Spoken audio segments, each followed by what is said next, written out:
C Joseph Vijay எனும் நான்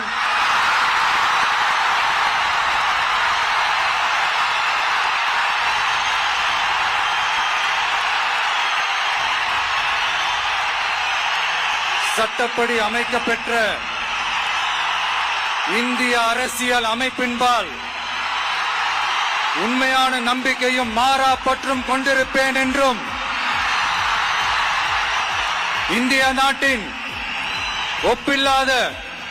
முழு முதல் ஆட்சியையும் ஒருமையையும் நிலை நிறுத்துவேன் என்றும்